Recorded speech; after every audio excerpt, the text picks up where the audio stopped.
The doctor kidnapped his daughter's rapist in order to change his gender and take advantage of it. Hi, before we start, I will ask you to subscribe to the channel and like this video, so you will support my creativity. If you want to watch this retelling without censorship, then the details are in the comments. Let's get started. A girl named Vera is confined at the estate of plastic surgeon Robert Ledgard. She is forced to wear a protective suit because her skin is too fragile.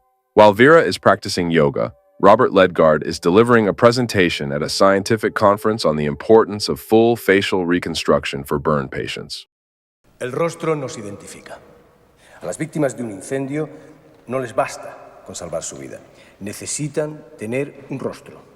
After the conference, the man drives to the parking lot of the maternity hospital and secretly purchases materials from a local medic necessary for his experiments. Upon returning to his estate, Robert immediately enters his home laboratory. He conducts experiments on the newly acquired sample of human blood, then enters his room and observes Vera lying motionless, naked through the monitor screen. The man takes a box and heads into the room. Upon entering, he says he brought her opium and in horror notices that she attempted to end her life using pages from a magazine. He carries her to his laboratory and promptly administers medical assistance. Regaining consciousness, Vera asks, "How much longer will this go on?" Robert remains silent in response. It becomes clear that the doctor has been keeping her captive for many years, regularly conducting medical experiments on the girl. Tienes una piel más blanda de lo que pensaba. In addition to Vera, the estate is also inhabited by the staff, led by a housekeeper named Marilia, who is aware of all the experiments being conducted on Vera. In fact, she even helps Robert keep the girl in prison. During breakfast, Marilia brings the doctor animal blood she collected at his request. Robert immediately heads to his home laboratory to conduct research on the samples. In his laboratory, there are numerous types of insects and test tubes containing blood from various animals for his experiments. He retrieves artificially grown skin and stitches it onto a mannequin. After several hours, he transplants the skin onto Vera's body, conducting tests for burns. Dime si te quema. And mosquito bites. Robert finally announces that the experiment was successful. He has created durable skin for patients. Ahora sí que es cierto que ya no habrá más quemaduras. Eso ya me lo dijiste hace un año. Me anticipé. During the next conference, Robert shares his discovery with his colleagues. He has created durable skin that is impervious to both burns and the bites of many insects. Robert names his invention Gal, and he declares that his work will help eradicate malaria once and for all. However, he is forced to admit that all experiments were conducted on laboratory mice. Robert assures that all algorithms can be applied to humans as well. After the presentation, Robert's scientific supervisor asks why he chose this name and about the details of producing such skin. Robert reveals that he named it after his late wife, who suffered extensive burns all over her body before her death. The inquisitive mind of the scientific supervisor leads Robert to confess that he crossed human cells with pig cells to make the skin stronger. It's evident that such a practice is completely illegal. Usted sabe que la aplicación de terapia transgénica en seres humanos está absolutamente prohibida. Sí, lo sé. Y me parece, con perdón, el colmo de la paradoja. Intervenimos en todo lo que nos rodea. La carne, la ropa, los vegetales, la fruta, en todo. ¿Por qué no aprovechar los avances de la ciencia para mejorar nuestra especie? ¿Ha pensado la cantidad de enfermedades que podríamos curar con la transgénesis? ¿O las malformaciones genéticas que se podrían evitar? No siga. Upon hearing this, the supervisor demands an immediate halt to the research.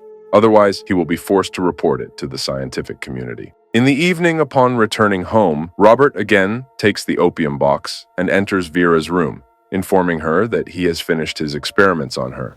Y puedes presumir de tener la mejor piel del mundo. Vera, in fear, asks what awaits her now, but the doctor evades the answer. She then suggests marrying him and living happily as a normal family. These words frighten the man, and he hastily leaves. The girl tries to persuade him otherwise. Toma, podría prender fuego a la casa con esto. Soy tuya. Estoy hecha a tu medida. Y acabas de decirme que te gusto.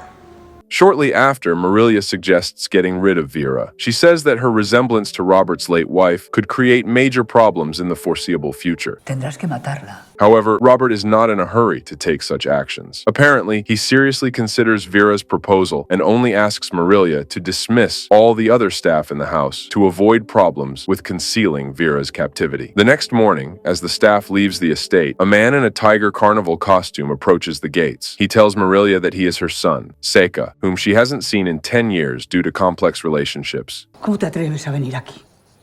Ábreme. Tengo saudade. Mira, como el disfraz que me ponía de pequeño. ¿Te acuerdas?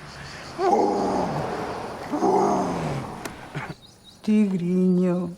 Solo quiero ver tu momento. Touched, the woman lets Seka into the house. ¿No me invitas a entrar? No, no, no, no. Huele muy bien. Tengo hambre. Bruto. During lunch, Marilia watches a news report about a recent robbery. One of the robbers is her slightly dim-witted son, Seka. The woman can't believe her eyes, but Seka doesn't even attempt to deny it. He only calls his accomplice an idiot for not turning on the surveillance cameras. No, yo sabré esconderme. Además, creo que Robert me operó y me cambió la cara. ¿Operarte, Robert? Cuando te tenga en la mesa de operaciones, en lugar de anestesia, te pondrán una inyección letal. ¿Cómo se te ocurre pensar que Robert te operaría después de lo que le hiciste? Tendré que chantajearlo con algo. Suddenly, he notices Vera on the monitor and is struck by her beauty. But here's the strange thing. Seka seems to know the girl. ¿Qué es esto? ¡Es una película! ¡Vete ya! When he realizes it's not a recording, he demands his mother to tell him which room the girl is in. Marilia tries to stop him. Mae, no le harías eso a tu filho. Then Seka ties up his mother and goes to search for the girl. After a long search, he enters her room. Vera punches a front kick at the door, momentarily incapacitating him, and tries to escape. Seka grabs her and, feeling like a character from adult films, attempts to commit violent actions. During the process, Seka expresses surprise at seeing her alive, mistaking her for Robert's wife, Gal. ¿Cómo te salvaste? Yo te dejé ardiendo como una antorcha. Vera realizes he's her only way to freedom, so she's willing to comply and play along just to get this fool to take her away. Returning home, Robert finds Marilia tied to a chair and notices Seka on the monitor, committing violent acts against Vera. Enraged, Robert storms into the room and kills Seka. He then carries the exhausted girl in his arms. To Marilia's surprise, she calmly accepts her son's murder and even helps Robert clean up the crime scene. While Robert leaves to dispose of Seka's body, Marilia tells Vera about Robert and Seka being brothers. However, they didn't know about it. Marilia confesses that she gave birth to Seka from a servant who soon disappeared, while she became pregnant with Robert from Mr. Ledgard when she worked as a maid for him. His wife was infertile, so the couple took Robert away from Marilia. Therefore, she is his biological mother, something Robert is unaware of. Aunque los padres eran muy distintos, los dos nacieron locos. La culpa es mía.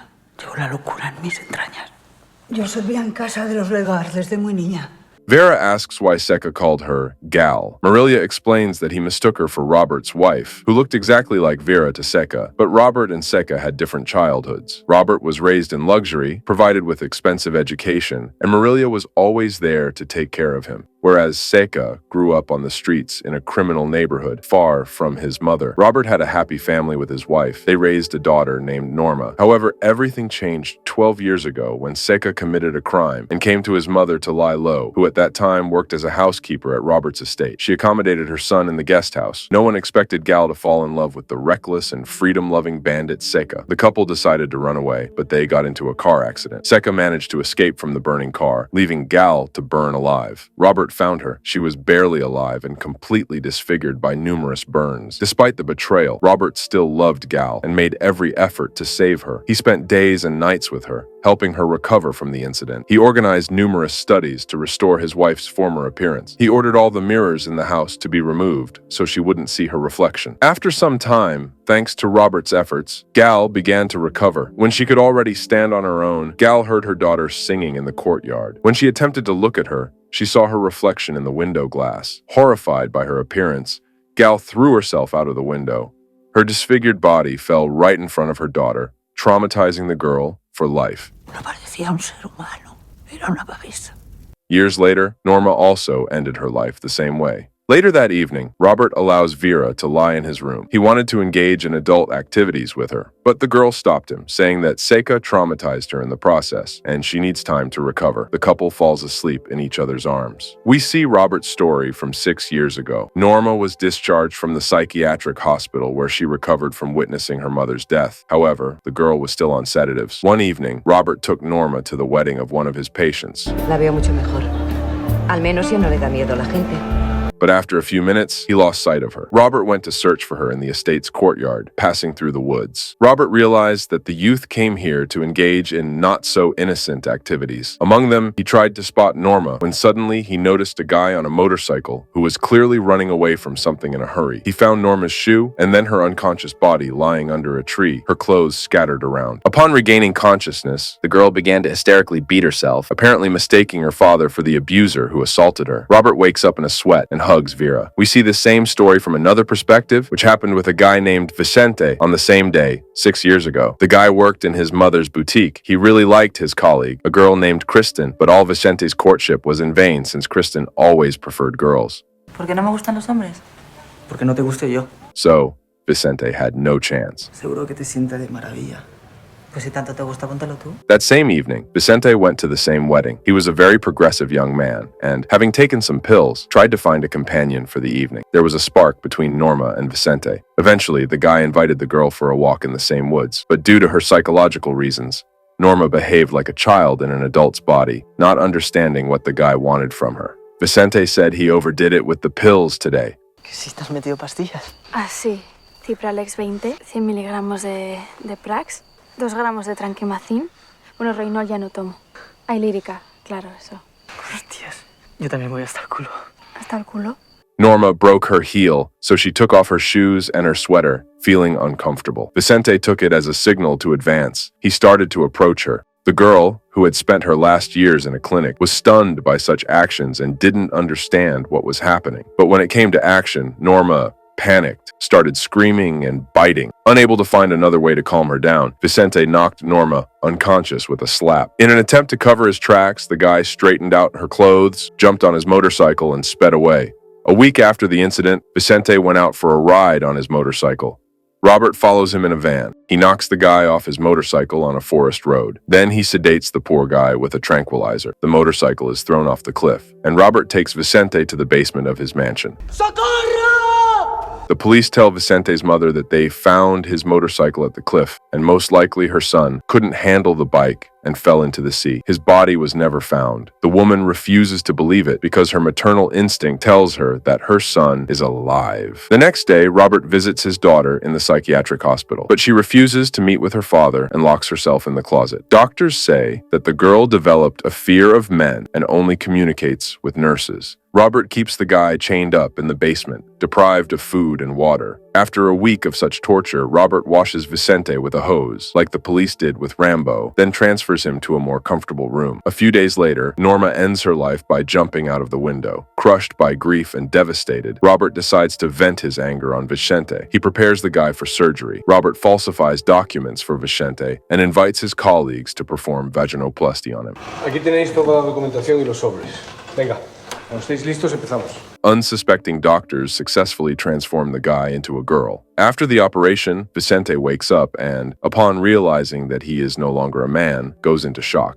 Later, as Vicente tries to examine his new body in the mirror, Robert enters and gives him dilators. Pero los tejidos que forman la vagina están todavía muy tiernos y podrían pegarse. Tienes que mantener abierto el nuevo orificio y conseguir que poco a poco se haga más profundo. The doctor regularly examines Vicente and helps him recover after the surgery. During this process, Robert confesses why he kidnapped Vicente.